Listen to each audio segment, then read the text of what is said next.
सारना धरम अखड़ा दिस हुदिस लाहाते भारत दिसम रिन बाबा आयो साउते बया मिसी आपे जतो कोठेन गे अलिना गोड जोहार साउते नेहर आरदास आदिम कुरिन हापराम कोगे नोआ दको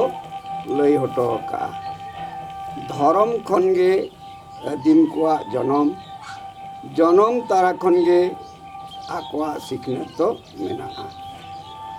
जहाँ ट्रेनिंग ते आदिम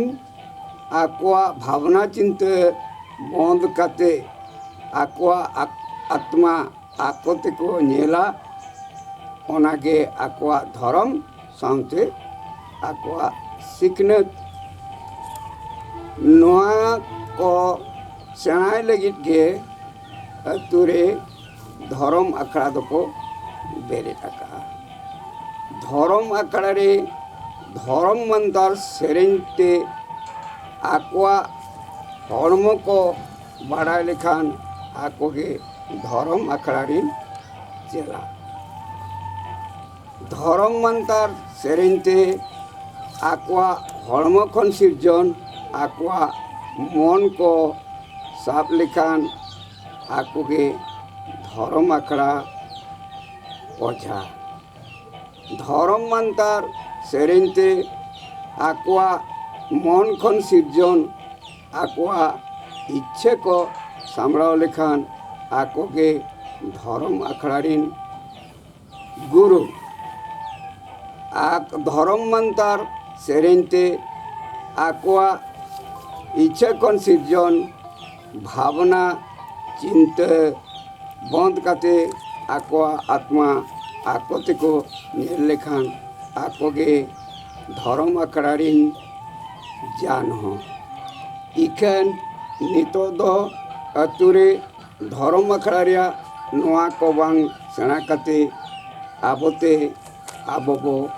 लयुक कना ओझा गुरु जान नोआ दो जाहिर संत लगी बड़ी अर्संग चिकाते ओका दारे रिया ओका डरना ओका साकाम रे तीना सिर मेना बाबो बड़ाया इकन ओना साकाम रे दो ओना साकाम रेगे दा सुनुम रेट काते न्यामेत क्वाबन भूत किसान जुगनी डन डहनी एमान बुंगा को अतुरे ताहेन मुरुख हर कोआ मन रे खराब अर्संग बन अगुई गया रोग बेमार लगी डाक्टर खाना दो बाबन सेनोक कना हांडी परवे न्यू काते आबोते आबो बपज कना नोआ लगी दई दो को ताहेन कना अतु मंजी मने को बांखान अतु मने हो चिकाते अतु मंजी मने को बांखान अतु मने हो दो अतुरिन हर को जीवन कमी धर्म शिक्षा सावता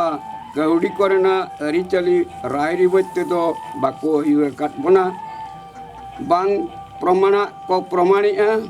बांग नेलोगा को नेल होते बना भूत जुगनी किसान बंगा दो मेते दो बाको नेलोआ डंडहनी मोचा डाटारे मायाम हो बाबो नेलका नोआ को ठीक नोआ दो ठीक माओवादी को प्रजा कोर्ट रे विचार लेका अतुरे कटिज कटिज भूल रे हजार हजार टका को जुर्माना को जुर्माना टका बाको एम लाड़िया कान खान जाहिर सावता खन एक घरिया कते बन दोहे को नोआ दाराते दो अतुरे ताहेन शिक्षित ज्ञानी हर दो एटा धर्म ते को चला कना जतो हर बन बड़ाय रे बन ताहेन मा भारत दिसम रिन आदि मानव जाति आदिम को धर्म सान्ना तेगे भारत दिसम हिंदू सनातन धर्म दो धर्म रे मान्यता नामका इखन अब दो ओयो रेगे मेना मोना।